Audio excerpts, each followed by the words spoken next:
একজন বাইকারের কাছে তার বাইকটি শুধু পরিবহনের মাধ্যমই নয়, বরং তার আস্থা ও বিশ্বাসের জায়গা, যার উপর ভরসা করে ছুটে চলা যায় দেশ থেকে দেশান্তরে, জয় করা যায় পাহাড় পর্বতমালা, আর লেখা যায় বিজয়ের গল্প। এমনই একজন বিজয়ী বাইকারের গল্প নিয়ে সাজানো হয়েছে আমাদের আজকের এপিসোড। আমি মুস্তাফিজ আপনাদের সবাইকে স্বাগত জানাচ্ছি বাংলাদেশের প্রথম বাইক এবং বাইকার্সদের নিয়ে টক শো এমপি স্টুডিওর 14 এপিসোডে।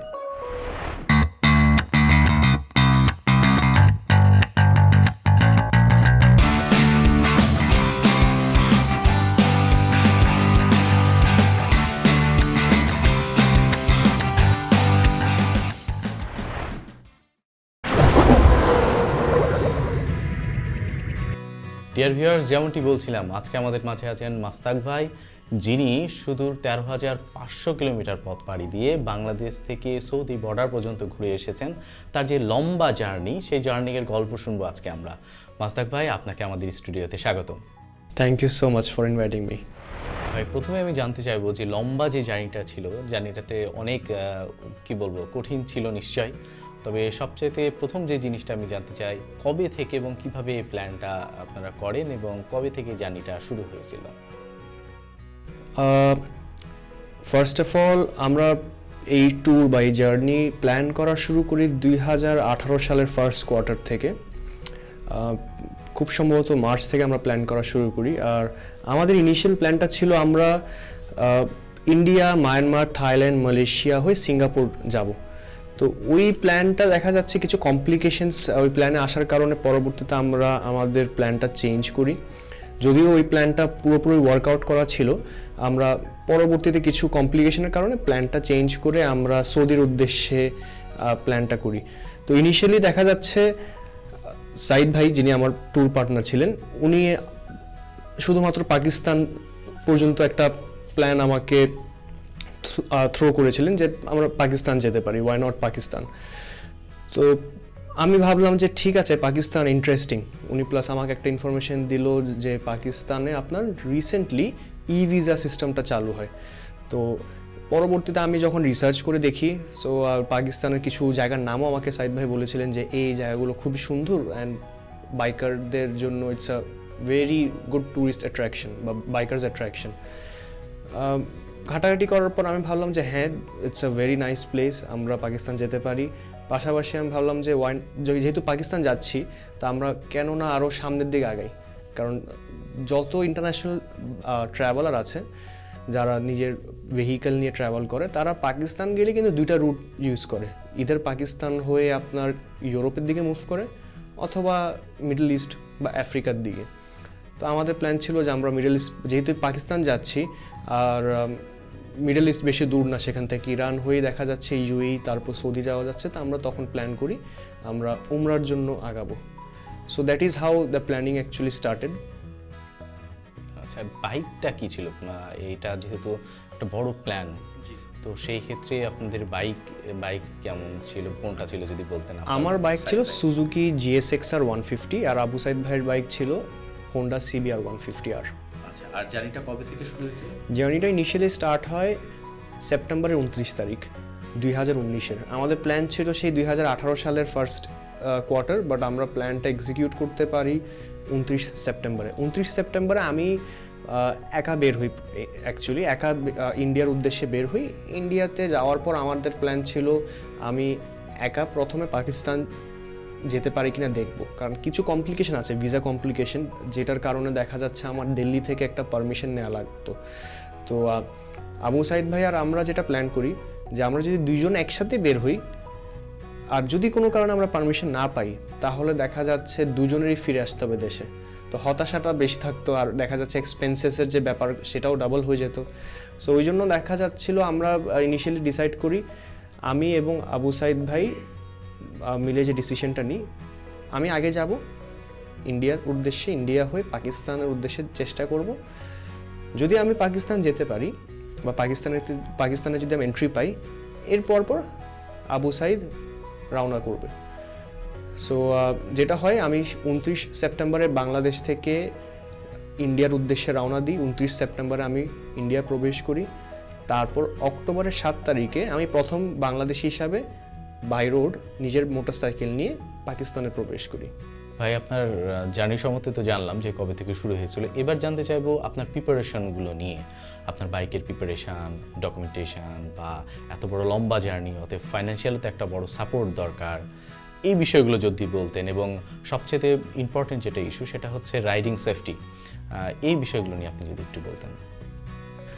বাইকের কথা যদি বলি, সুজুকি GSX-R 150 যে বাইকটা, সেটা আমি নতুনই কিনেছিলাম, বেশি দিন হয়নি, ট্যুরে বের হওয়ার 5 বা 6 মাস আগে। সো দেশে আমি বেশি তেমন একটা চালাইনি, 9,000 বা 9,500 কিলোমিটারে বাইকের ওডোমিটার যখন 9,500 কিলোমিটার, তখন আমি আমার এই রাইডের উদ্দেশ্যে বের হই।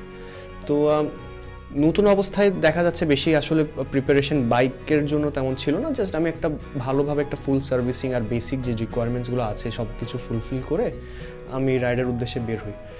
বাট বাইকের প্রিপারেশনের মধ্যে সবচেয়ে ইম্পর্টেন্ট যে জিনিসটা, GSX-R 150 যেহেতু একটা স্পোর্টস বাইক, এখানে আপনার বেশি লাগেজ নেওয়া কিন্তু যায় না।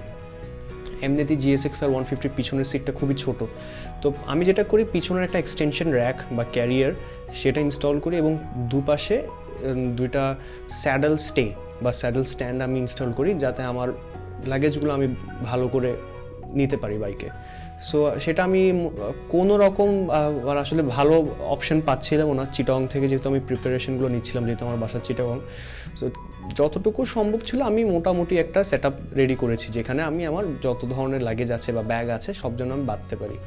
তো এটা ছিল বাইকের প্রিপারেশন। তারপর আপনি বলছেন ডকুমেন্টেশনের কথা। ডকুমেন্টেশনের ক্ষেত্রে যদি আমি বলি, আমার নিজের ভিসা ছিল, ঠিক আছে, ভিসা আমি আগে নিয়ে রেখেছি।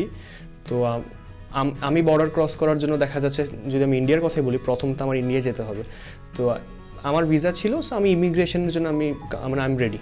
আমি অ্যাজ এ পার্সন আমি ইমিগ্রেশনের জন্য আমার আর কোনো রিকোয়ারমেন্ট ছিল না।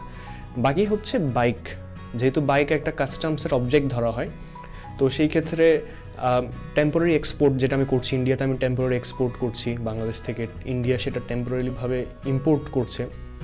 বাইকের যে main document carnet de passage en douane, সেটা আমি অটোমোবাইল অ্যাসোসিয়েশন অফ বাংলাদেশ থেকে নিই। আবু সাইদ ভাই এই বিষয়ে অনেক হেল্প করে, যেহেতু তিনি এক্সপিরিয়েন্সড, আগেও গিয়েছেন, তার সাপোর্ট নিয়ে আমি এই ডকুমেন্টগুলো প্রিপেয়ার করি। সাথে ইন্টারন্যাশনাল ড্রাইভিং পারমিট, যেটার মাধ্যমে আমি অন্যান্য দেশে আমার বাইক নিজে চালাতে পারবো। তো সেগুলো সব আমি এই দুটো কাজ, Karnit de passage en Dwayne এবং ইন্টারন্যাশনাল ড্রাইভিং পারমিট, দুটাই হচ্ছে আপনার অটোমোবাইল অ্যাসোসিয়েশন অফ বাংলাদেশ তারা ইস্যু করে। তো ওখান থেকে ইস্যু করা হয় জিনিসগুলো। ইস্যু করার পর দেখা যাচ্ছে এখন আমার বাইকও রেডি, বাইকের যে মেইন ডকুমেন্টসগুলো। এছাড়া আরও দুইটা ডকুমেন্টস লাগে, এক হচ্ছে জাতীয় রাজস্ব বোর্ডের অনুমতি, NBR এর পারমিশন, আরেকটা হচ্ছে ইনডেমনিটি বন্ড।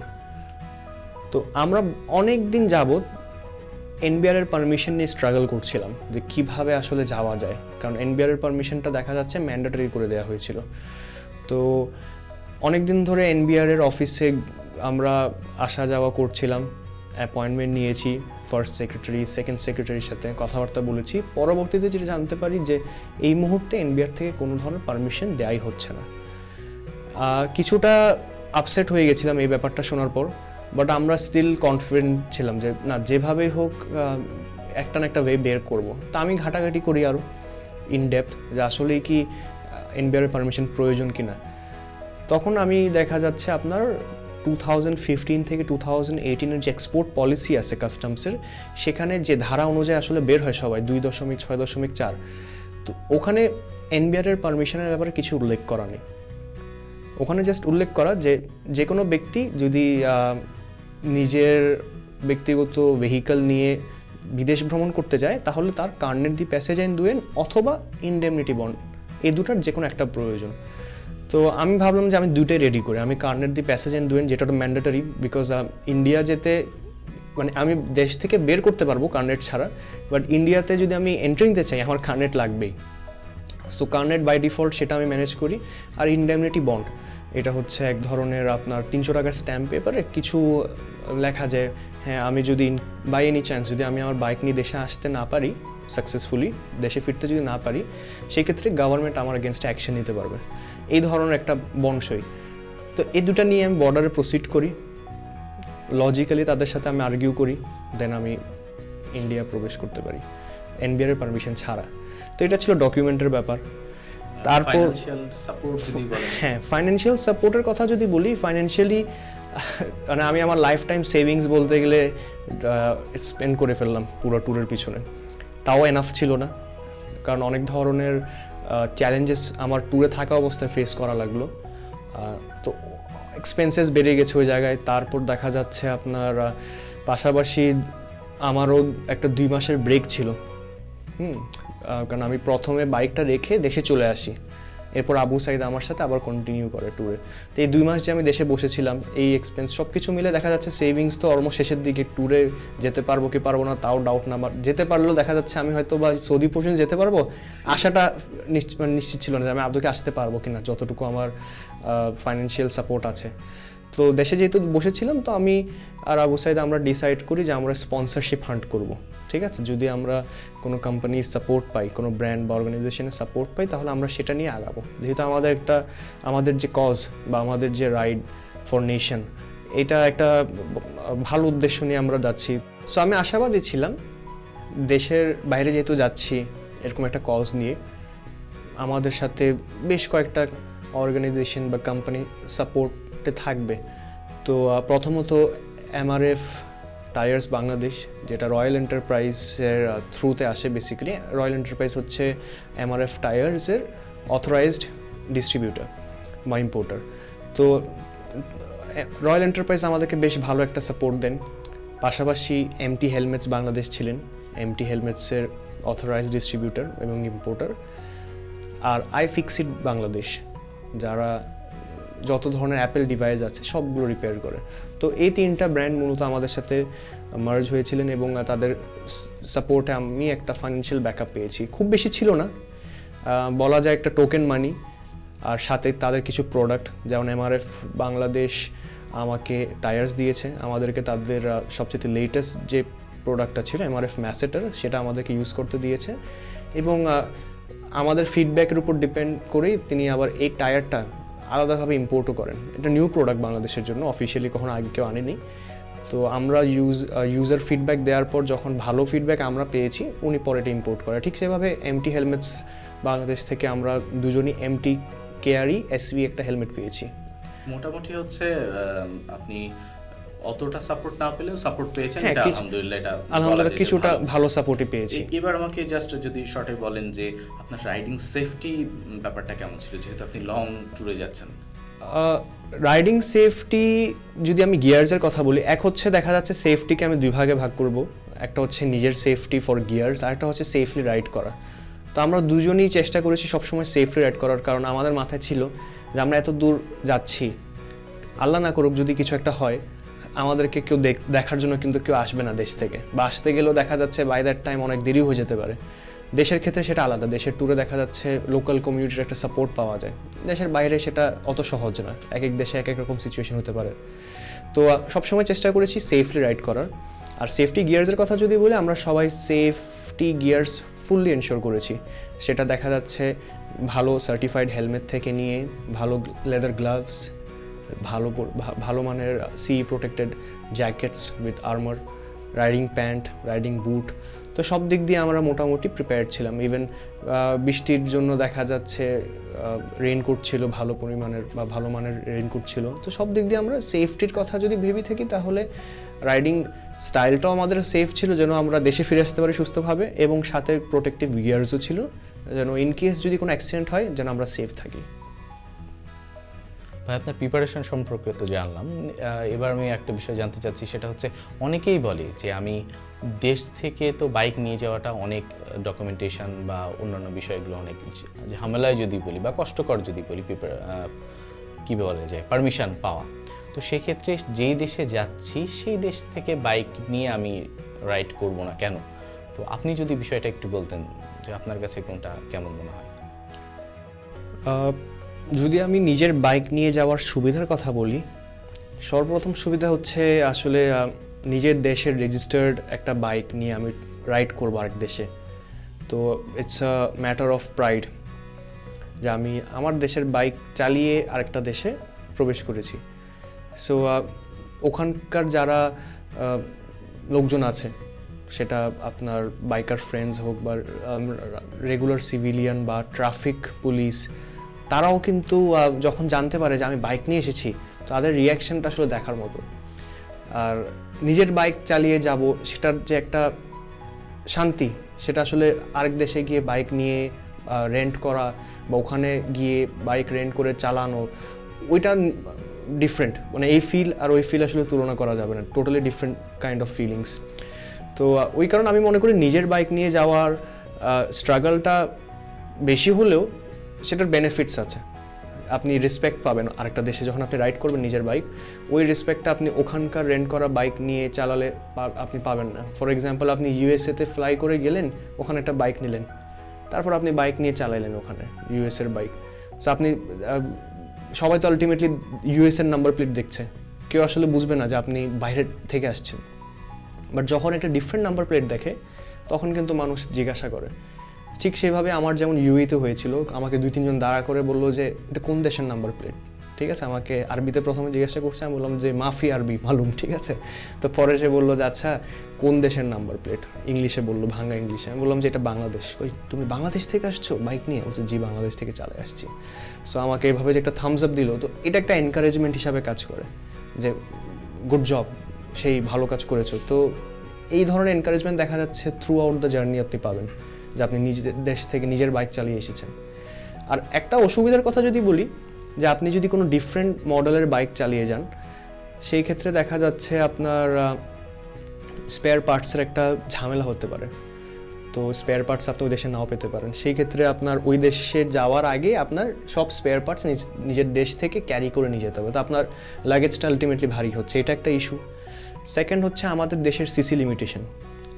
আমি যে ধরনের ট্যুরে বের হয়েছিলাম বা এ ধরনের ক্রস কান্ট্রি 3-4টা 5টা 7টা দেশ যদি আপনি ঘুরতে চান, লোয়ার পাওয়ার্ড বাইক দিয়ে আসলে বা লোয়ার সিসির বাইক দিয়ে আসলে সেটা টাফ হয়ে যায়।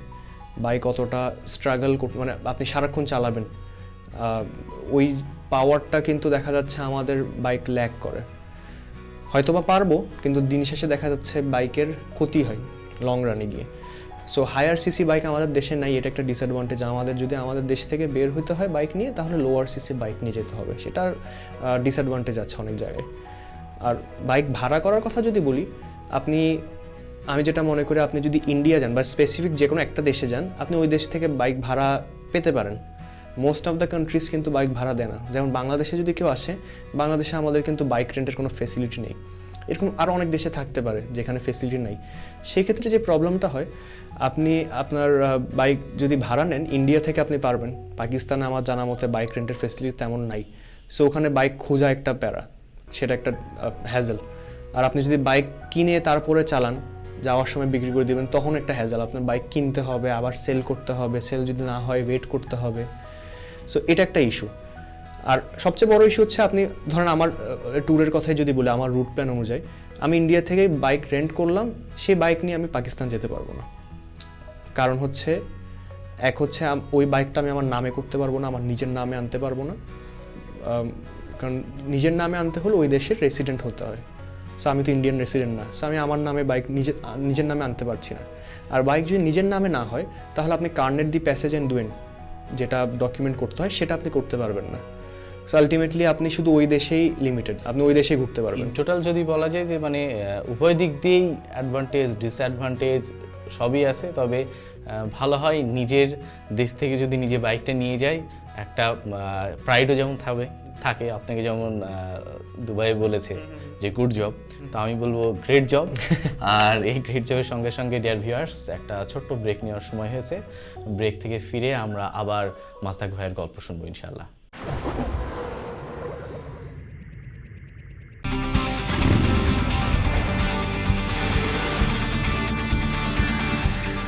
লাইফস্টাইলে যারা এক্সট্রাঅর্ডিনারি, তাদের পছন্দ একটাই, ইয়ামাহা।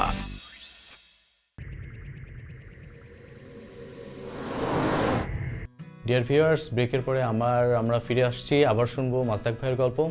মাস্তাক ভাই, এবার আমি যেটা জানতে চাইবো, এই যে আপনি সুদূর পথ পাড়ি দিলেন, আমি বাংলাদেশ থেকে যদি সৌদির বর্ডার পর্যন্ত বলি বা স্পেসিফিক্যালি যদি আমি ইউএই পর্যন্ত বলি, তো এর মাঝখানে সবচেয়ে সুন্দর মুহূর্ত বা সুন্দর প্লেস আপনার দেখা, এই বিষয়গুলো নিয়ে একটু যদি বলতেন যে আপনার কোনটা ভালো লেগেছে। যদি আমি সুন্দর জায়গাগুলোর কথা বলি, ন্যাচারাল বিউটি আমি সবচেয়ে বেশি পেয়েছি আপনার পাকিস্তানে।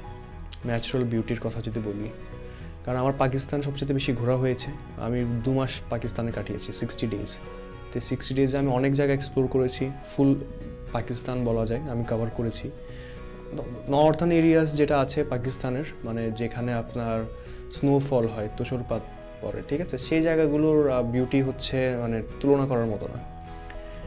আর যে রাস্তাগুলো দিয়ে আমি গিয়েছি, আশেপাশের যে ল্যান্ডস্কেপ ভিউগুলো, সেটাও আসলে মানে এখনও আমার চোখে ভাসে। আর মডার্ন ওয়ার্ল্ডের বিউটির কথা যদি বলি, সেটা আমি দুবাইতে পেয়েছি।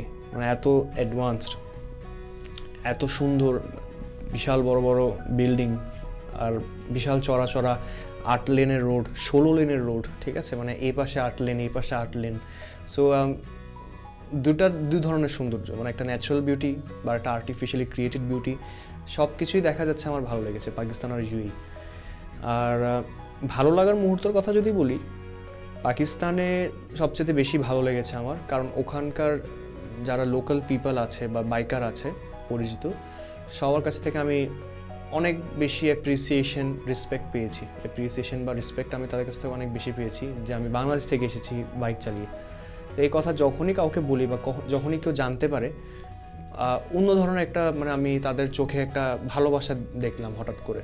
এমনও হয়েছে যে আমার বাইকের সাথে বাংলাদেশের পতাকা লাগানো, জাস্ট আমি রাইড করছি, হঠাৎ করে তারা বাংলাদেশের পতাকা নোটিস করে, লোকাল যারা আছে, আমাকে দাঁড়া করালো, জিজ্ঞাসা করছে তুমি বাংলাদেশ থেকে আসছো? বলছে হ্যাঁ বাংলাদেশ থেকে। তারপর তো ধরেন এক অবস্থা, আমাকে বলতেছে অনেক কিছু, অনেক কথা হওয়ার পর সে বলতেছে ঠিক আছে তুমি আমাদের মেহমান, তুমি আজকে আমাদের বাসা থাকবা, আমাদের বাসা এখানে, তুমি এখানে থাকবা। এখন আমাদের দেখা যাচ্ছে প্ল্যান ছিল আমরা সামনে যাব, টাইম কাভারের একটা ব্যাপার ছিল যে আমরা আজকে এই জায়গা থেকে এই জায়গায় যাব। সো যদি চাইলে থাকতে পারতাম, তাদের বলার যে ওয়েটা ছিল যে কোনোভাবে যেতে দিবে না, বাট আনফর্চুনেটলি টাইম যেহেতু কভার করতে হচ্ছে, টাইমের সাথে ডিস্টেন্স কভার করতে হচ্ছে, তা আমাদের প্ল্যান পিছিয়ে যাবে একদিন যদি আমি থেকে যাই। তা আমরা পরে বললাম যে না, হচ্ছে না, আমাদের আজকের মধ্যে এখানে পৌঁছাইতে হবে, ইনশাল্লাহ যদি আবার কখনো সুযোগ হয়। তো এরকম সব জায়গায়, শুধু যে একটা জায়গায় না, এরকম ম্যাক্সিমাম জায়গায় যখনই জানতে পারে যে বাংলাদেশ থেকে আসছি, তাদের ওভারঅল যে অ্যাটিটিউড সাথে সাথে চেঞ্জ, যে বাংলাদেশ থেকে আসছে।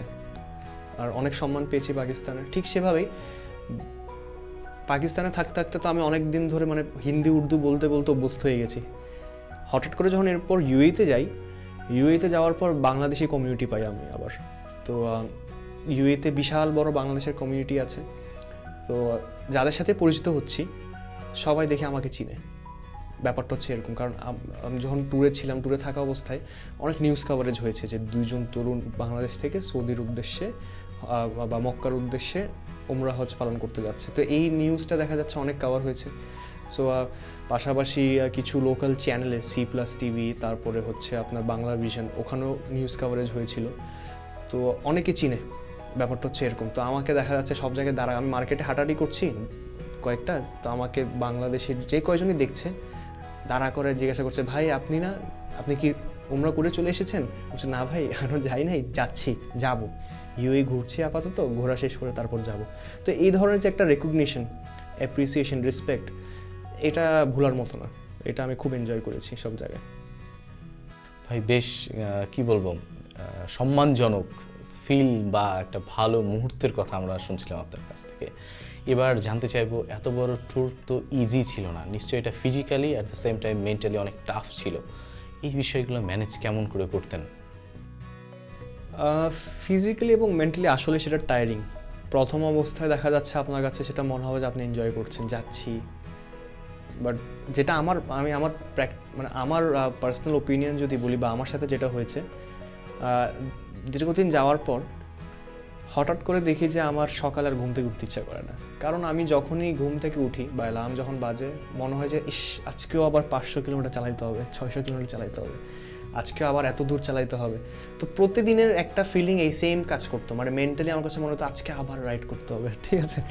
সো যদিও যে জিনিসটা হতো যে কোনোভাবে মনকে মানায় নেওয়ার পর যখন আমি একবার বাইকে উঠি, তখন আর আমার ওই ফিলিংটা কাজ করে না। একবার যখন বাইকে উঠে বাইক স্টার্ট করে থ্রটল পুশ করে যখন বাইক মানে দৌড়ানো শুরু করি, তখন আমার আর ওই জিনিসটা মনে থাকে না। কিন্তু ওই মেন্টালি প্রত্যেকদিন সকালে আমার ফাইট করা লাগতো নিজের সাথে নিজের, যে আজকেও যাবো, আচ্ছা আর কিছুক্ষণ ঘুমাই। তো আলটিমেটলি আমি যেটা মনে করি যে হ্যাঁ, মেন্টালি সেটা অবশ্যই টায়ারিং, বাট যদি আপনি মাইন্ডসেট রাখতে পারেন, বা আমি যেটা করেছি না, আমার তো আলটিমেটলি শেষ করতেই হবে, বের হয়েছি আমি এত দূরে যাওয়ার উদ্দেশ্য নিয়ে, তা আমার তো পৌঁছাতেই হবে। সো আলটিমেটলি এই জিনিসটা মাথায় রাখলেই কিন্তু মেন্টালি আর জিনিসটা অত বেশি মানে কঠিন মনে হয় না। ফিজিক্যালির কথা যদি বলি, খুব বেশি কষ্ট হয়নি ফিজিক্যালি। কিছু ফিজিক্যালি চ্যালেঞ্জিং রাস্তা বাঁধে বা কিছু স্পট বাঁধে আমার তেমন ফিজিক্যালি চ্যালেঞ্জিং মনে হয়নি, কারণ আমি রাইড করতে অভ্যস্ত, যেটা আপনাকে বললাম যে একবার শুরু করলে কিন্তু আর প্রবলেম হয় না, তখন 500, 700, 800 কিলোমিটার চালানো কোনো ব্যাপার না। ফিজিক্যালি হচ্ছে আমি সবসময় চেষ্টা করতাম যত কম ব্রেক নেওয়া যায়, কারণ ব্রেক বেশি নিলে হয় কি শরীরটা ছেড়ে দেয়। আর রাইডে থাকা অবস্থায় আমি একটু খাওয়া দাওয়া কম করতাম, কারণ বেশি খাওয়া দাওয়া করলে ঘুম ধরে বা টায়ার্ড হয়ে যায়, শরীর ছেড়ে দেয়। তো আমি এই জিনিসটা একটু মেনটেন করার চেষ্টা করতাম। আর মোস্ট ইম্পর্টেন্টলি আপনার আমি নিজেকে কখনো তেমন বেশি প্রেশার দেওয়ার চেষ্টা করিনি। যদি দেখি যে না খারাপ লাগছে, তাহলে আমি রেস্ট নিয়ে নিচ্ছি, বা সকালে ওঠার যে বিষয়টা আমি চিন্তা করি যে না, আগে তো ফিজিক্যালি সুস্থ থাকতে হবে তারপর। আর চ্যালেঞ্জিং স্পট বা লোকেশনের কথা যেমন বলি আপনাকে, পাকিস্তানে আমি বেশি চ্যালেঞ্জিং জায়গাগুলোতে আমি অ্যাডভেঞ্চার পারপাসে গিয়েছি। কারাকোরাম হাইওয়েতে বরফ পড়াকালীন বা তুষারপাত হওয়াকালীন আমি রাইড করেছি, স্নোফলের মধ্যে রাইড করছি, রাস্তা দেখা যাচ্ছে না, শুধু সাদা সাদা স্নো দেখা যাচ্ছে। তো ওই এক্সট্রিম টেম্পারেচারে -18 থেকে -21 ডিগ্রি সেলসিয়াস পর্যন্ত আপনার যে টেম্পারেচার ছিল, এমনিতেই বডি হয়তো বা দেখা যাচ্ছে আমরা তো ইউজ টু না আমাদের দেশে এত কোল্ড টেম্পারেচার নিয়ে চলাফেরা করা। তো ওখানে অনেক চ্যালেঞ্জিং একটা সিচুয়েশন ফিল হচ্ছিল, মাঝে মাঝে মনে হয় যে সাফোকেট করছি, কারণ বাইক রাইড করছি, ঠান্ডা। এমনও কিছু কিছু সময় হয়েছে কি আমার হাত জমে যাচ্ছে, মানে আমি টোটালি হাত ফিলই করতে পারছি না, যেটাকে ফ্রস্ট বাইট বলে। তো পরে দেখা গেল আবু সাইদের কাছে পলিথিন ছিল, তো গ্লাভস দিয়ে তো ছিল ঠান্ডা বাতাসটা পাস হচ্ছে, ভেন্টিলেশন যেহেতু আছে। তো পরে আমি পলিথিন পেঁচাই, তারপরে বাইক চালানো শুরু করেছি। দেখা যাচ্ছে এক হাতে পলিথিন নিয়েছি, আরেক হাতে আমি ছেড়ে দিচ্ছি আল্লাহর নামে, কারণ ডান হাতে পলিথিন পেঁচানো যাচ্ছে না, বিকজ আপনার থ্রটলটা স্লিপ করছে। এমনি বরফের উপর চালাচ্ছি, এর মধ্যে যদি আমি প্রপারলি যদি হ্যান্ডেলিং করতে না পারি বা হ্যান্ডেলটা ধরে রাখতে না পারি, আরেকটা ইস্যু। সো একটা হাত বাঁচালাম, আরেকটা ছেড়ে দিলাম, যা হওয়ার হবে। সো এরকম সিচুয়েশনে দেখা গেছে আমার ফিজিক্যালি চ্যালেঞ্জ ফেস করা লেগেছে। ঠিক সেভাবে মাইনাস টেম্পারেচার থেকে গিয়ে আবার extreme hot temperature 40 degree Celsius, 42 degree Celsius, পাকিস্তানের চলিস্তান ডেসার্ট মরুভূমিতে চালিয়েছি, ওখানেও দেখা গেছে আপনার কষ্ট হয়েছে। অ্যাডভেঞ্চারের জন্য গেছি, ভাবলাম যে পাকিস্তান তো সময় কাটাতেই হচ্ছে, তো একটু ঘুরে ফিরি আর এনজয় করি। সো আলটিমেটলি যেহেতু আমরা অ্যাডভেঞ্চার পছন্দ করি, আমরা যারা বাইকার আছি, খুব বেশি ফিজিক্যালি জিনিসটা কঠিন মনে হয় না, কারণ যখন আপনি একটা জায়গায় যাওয়ার পর যখন আপনি ওই জায়গা পর্যন্ত পৌঁছাবেন না, সেটা যতই কষ্ট হোক না কেন, আপনার ডেস্টিনেশনে পৌঁছানোর পর কিন্তু ওই ফিলিংটার কাজ করে না যে আমি এত কষ্ট করেছি সাকসেসফুল হওয়ার পর। তো সবসময় ওই জিনিসটাই মাথায় রেখেছি আর কি। এনজয়মেন্টের সঙ্গে সঙ্গে ফিজিক্যালি এবং মেন্টালি টাফনেস তো দুটোই আছে। তো আপনাদের দেখে কিন্তু অনেকেই ইন্সপায়ার হয় যে এভাবে বড় ট্যুর দিবে, তা আপনি তাদের উদ্দেশ্যে কি বলবেন? তাদের উদ্দেশ্য বলবো যে তারা যদি এই ধরনের প্ল্যানিং নিয়ে বের হতে চায়, আমি সবসময় তাদেরকে এনকারেজ করব। তাদের যদি কোনো সাপোর্ট লাগে, আমি সবসময় আছি, কারণ দিন শেষে আসলে নিজের দেশটাকে তুলে ধরা হচ্ছে বড় কথা। সেটা আপনি করেন বা আমি করি, তো আমি চাই যে যত বেশি তুলে ধরা সম্ভব, সেটা দেখা যাচ্ছে একটা রেকগনিশন ক্রিয়েট করবে বাইরের দেশে, যে হ্যাঁ বাংলাদেশি বাইকার বলেন বা বাংলাদেশি যারা আছে তারাও পারে। সো আমি সবসময় সাপোর্ট করি। আর ট্যুরের ক্ষেত্রে যদি বলি, এই ধরনের বড় ট্যুরে যদি কখনো বের হয় না, তাহলে টাইম লিমিটেশন নিয়ে বের হওয়া উচিত না, যে আমি 3 মাসে 4 মাসে বা 2 মাসে শেষ করে আসবো। কারণ অনেক ধরনের চ্যালেঞ্জেস ফেস করতে হয়, যেগুলো টোটালি আনপ্রেডিক্টেবল। আপনি যতই প্ল্যান করেন না কেন, আনপ্রেডিক্টেবল সিচুয়েশন আসবেই, যেটা আমার বেলাও হয়েছে। যেমন কোভিড-19 সিচুয়েশন, সেটা একটা আনপ্রেডিক্টেবল সিচুয়েশন ছিল। তারপরে ইরান ইউএসের যে ব্যাপারটা, ডিপ্লোম্যাটিক ইস্যুস বা ওয়ার রাইজ হওয়ার যে ব্যাপারটা ছিল, তো এরকম আনপ্রেডিক্টেবল অনেক কিছু হতে পারে। সো টাইম লিমিটেশন নিয়ে গেলে ঝামেলা, মেন্টালি স্ট্রেস থাকবেন। আমি চাই না যে কেউ মেন্টালি স্ট্রেস নিয়ে রাইড করুক। ওয়েদারের ব্যাপারটা সবসময় ভাবা উচিত। যদি আপনার যে দেশগুলোতে যাবেন সে দেশে কেমন কেমন ওয়েদার আপনি পেতে পারেন, ওই ধরনের আপনার কাপড় চোপড় বা রাইডিং গিয়ার্স এগুলো যেন আপনি মেনটেন করেন। আর বাইকের বেসিক কাজ অবশ্যই জানা উচিত। সবসময় আসলে সব জায়গায় মেকানিক পাওয়া যায় না, সাথে টুলস রাখা উচিত। আর বাইকের বেসিক কাজ যদি আপনি না বুঝেন তাহলে দেখা যাচ্ছে আপনার বাইক কখন কী চাচ্ছে, কখন কী করাতে হবে সেটা আপনি বুঝবেন না। তো আলটিমেটলি যদি সেটা না বুঝে থাকেন রাস্তায় যে কোনো বিপদ হতে পারে আপনার বাইক নিয়ে। আলহামদুলিল্লাহ আমি মোটামুটি আমার বাইকের কাজ বুঝি, আমার প্রবলেম হয়নি। আর আমি মনে করি যে মিনিমাম একটা বাইকের নলেজ নিয়ে তারপরে বের হওয়া উচিত। মোস্ট ইম্পর্টেন্টলি আপনি যদি একা বের হন সেটা একটা ডিফারেন্ট চ্যালেঞ্জ, ডিফারেন্ট এক্সপিরিয়েন্স। আপনি যদি সাথে পার্টনার্স রাখেন সেটা একটা ডিফারেন্ট দেখা যাচ্ছে এক্সপিরিয়েন্স, ডিফারেন্ট একটা সিচুয়েশন পাবেন, এনভায়রনমেন্ট পাবেন, মজা করার একটা সুযোগ থাকবে। সো পার্টনার অবশ্যই আপনার মানে ফিজিক্যালি কতটা স্ট্রং বা ফিজিক্যালি কতটুকু নিতে পারে সেটা ম্যাটার করে না, মেন্টালিটি বা মেন্টালি তারা যেন বন্ডিংটা, মেন্টালি যে বন্ডিংটা একজনের সাথে আরেকজন, ইমোশনাল যে বন্ডিংটা সেটা যেন সব যে কয়জন যায় তাদের সাথে যেন ম্যাচ হয় বা একই ধরনের যেন মেন্টালিটি থাকে যে কয়জন যায়। কারণ একই ধরনের মেন্টালিটি না হলে না দিন শেষে দেখা যাচ্ছে ট্যুরটা ফ্রুটফুল হবে না। সো আমি মনে করি পার্টনার সিলেকশন বা ট্যুর মেট সিলেকশনটা খুব ইম্পর্টেন্ট। আর route plan most important thing. আপনি যে রুট দিয়ে যাবেন আপনার পুরো রুটটা যেন মাথায় থাকে। আপনি অবশ্যই গুগল ম্যাপস ইউজ করবেন বা যেই যাক না কেন সবাই গুগল ম্যাপসের সাপোর্ট ছাড়া তো আসলে কেউ বলতে পারবে না যে এখনকার যুগে কেউ ট্রাভেল করতে পারবে। অবশ্যই সেটা লাগবে, বাট পয়েন্ট টু পয়েন্ট লোকেশনগুলো যেন আপনি জানেন যে হ্যাঁ আমি এই সিটি থেকে এই সিটিতে যাবো, ওই সিটি থেকে ওই সিটিতে যাবো। রুটটা যেন আপনার জানা থাকে, তাহলে কনফিউজিং ফিল হবে না আপনার। ভাই আপনি যদি এবার আপনার নেক্সট প্ল্যান এবং প্রিপারেশন সম্পর্কে বলেন। নেক্সট প্ল্যানের কথা যদি বলি, অলমোস্ট এভরিওয়ান নোজ দ্যাট আমার বাইকটা এখন আবুধাবিতে আছে। এই সিচুয়েশনের কারণে দেখা গেল যে আমার আসলে বাইক রেখেই চলে আসতে হয়। আমি সৌদি বর্ডারে যাই, সৌদি বর্ডার থেকে আমি ইমিগ্রেশন কমপ্লিট করতে পারি না। আমি ইউএই থেকে এক্সিট নিয়ে ফেলেছি, বাট সৌদি সাইডে আমি ইমিগ্রেশন বা কাস্টমসের কাজ করতে পারি না, বিকজ আপনার ওই সময়টাতে উমরা ক্যান্সেল করে। আর আমার উমরা ভিসাটাও তখন ইনভ্যালিড ছিল। সকল ধরনের উমরা ভিসা তারা কোনোভাবে এন্ট্রি দিচ্ছে না। অনেকের ফ্লাইটও ক্যান্সেল হয়ে গেছে। বড় বড় ফ্লাইট দেখা যাচ্ছে যখন তারা ইনফরমেশন পায় যে উমরা হচ্ছে না বা উমরা ক্যান্সেল, তখনই ফ্লাইট ক্যান্সেল হয়ে গেছে। সো আমিও বর্ডারে সেম সিচুয়েশন ফিল করেছি বা ফেস করেছি। কোনোভাবে আমাকে ঢুকতে দিচ্ছে না। অনেক রিকোয়েস্ট করেছি বাট হচ্ছে না, যেহেতু একটা গভর্নমেন্ট অর্ডার ইস্যু করেছে, তো সেখানে তার কিছু করার থাকে না। তো আমি আমার বাইক আবুধাবিতে রেখে এসেছিলাম, এখনও আছে।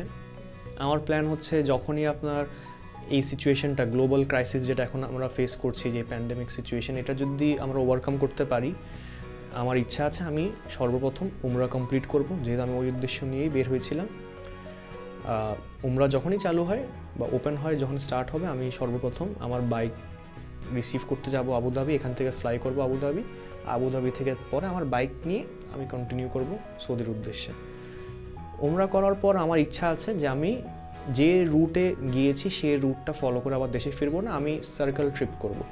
সো আমি একটু ঘুরে অন্য দিক দিয়ে তারপরে আমি আবার বাংলাদেশ ফিরবো, এই হচ্ছে ইচ্ছা। বাট প্রিপারেশন এখন পর্যন্ত জিরো, কারণ দেশের যে অবস্থা, কোনো প্রিপারেশন নিতে পারছি না। তবে আমি একটা জিনিস জানতে চাই, আপনি বাইকটা থুয়ে এসেছেন বলছেন, কোথায় থুয়ে এসেছেন? এটা আমাদের অনেকেরই পরিচিত কমিউনিটির মধ্যে। জামাল ভাই নামের একজন আছে, তিনি একজন বাংলাদেশি এবং ওখানকার রেসিডেন্ট, ইউএ রেসিডেন্ট। তো সেও একজন প্যাশনেট বাইকার।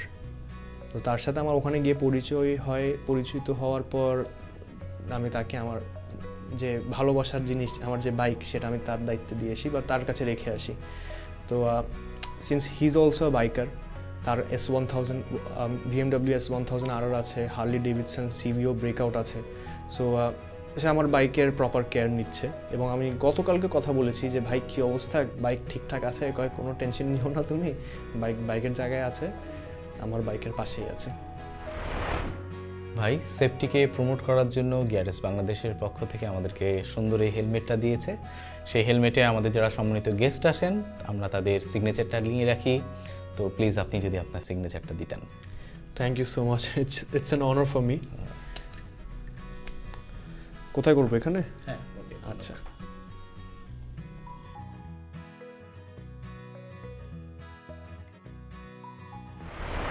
মাস্তাক ভাই, আপনি আপনার ব্যস্ত সময়ের মাঝখান থেকে যে আমাদেরকে সময় দিয়েছেন, আমাদের সঙ্গে গল্প করেছেন, আপনার এক্সপিরিয়েন্সগুলো শেয়ার করেছেন, তো আপনার প্রতি আমাদের টিম মোটরসাইকেল ভ্যালির যে ভালোবাসা, সেই ভালোবাসাটাগুলো আমরা এই ফ্রেমবন্দি করার চেষ্টা করেছি। এই ক্রেস্টটা আপনার জন্য। Thank you so much, thank you so much.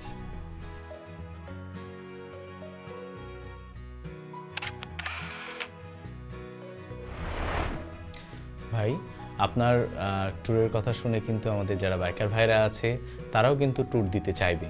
তো নতুন যারা ট্যুর দিতে চাইবে, আপনি তাদের উদ্দেশ্যে কি বলতে চান?